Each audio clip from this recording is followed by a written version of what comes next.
Buenos días, mi nombre es Eddie Montesino del grado 1001 y hoy les voy a hablar sobre la filosofía clásica. Voy a empezar hablándoles sobre los sofistas. Estos fueron pensadores que vivieron en la antigua Grecia desde mediados del siglo V a comienzos del siglo IV a.C. El conocimiento de sus ideas procede principalmente de Platón, y a él también se le debe, en mayor parte, el contenido peyorativo de ese nombre. Los sofistas se presentan como maestros de la virtud, que orientan sus enseñanzas a desarrollar una serie de habilidades para el triunfo social. Les voy a decir algunas características de los sofistas. Estos cobraban un sueldo por sus enseñanzas. Se hacían llamar maestros de la sabiduría y orientan sus enseñanzas hacia fines políticos y sociales, y no hacia el conocimiento.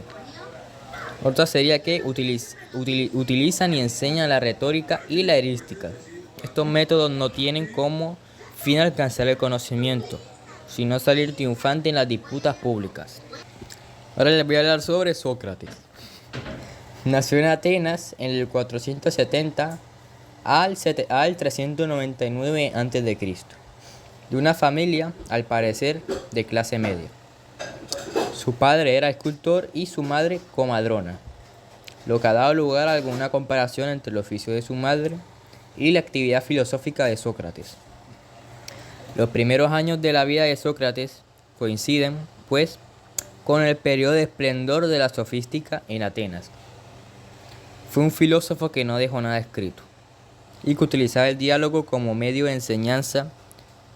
Consideraba la filosofía como un instrumento de formación del ciudadano, donde se desarrolla la virtud y plantea que la verdad y el conocimiento son posibles. Ahora voy a continuar con Platón. Llamado más tarde por lo ancho de sus hombros o de su frente, nació probablemente en Atenas, en 427 a.C. Su familia pertenece a la aristocracia ateniense. Es posible que Platón recibiera en Atenas las lecciones de Cratilo, discípulo de Heráclito, en 470.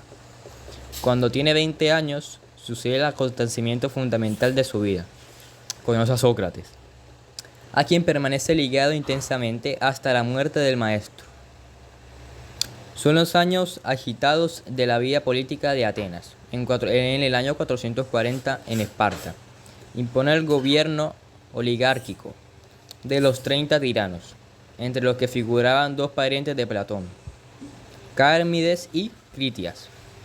Más tarde, en el 399, la democracia restaurada, dando una prueba de su debilidad y de la existencia de corrientes demagógicas, condena a muerte a Sócrates.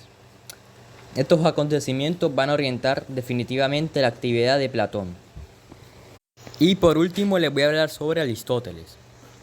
Este fue un filósofo y científico griego que comparte junto a Platón y Sócrates la distinción de ser de los filósofos más destacados de la antigüedad.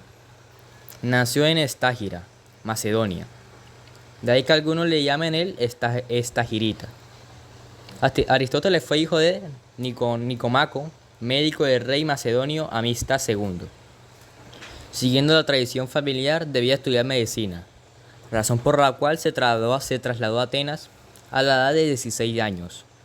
Estando allí, prefirió estudiar en la Academia de Platón, donde permaneció unos 20 años, primero como estudiante y más tarde como profesor.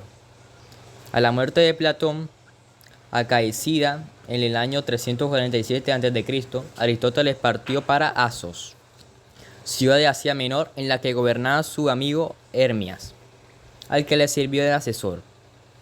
Se casó con Fitias, la sobrina adoptiva de Hermias, 2 años más tarde. Y por último les voy a hablar sobre Aristóteles. Después de los 2 años de haberse casado con la sobrina adoptiva de Hermias, este mismo es derrocado.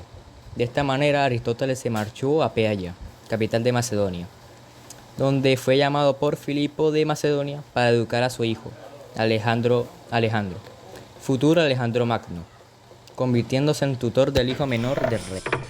Muchas gracias por su atención.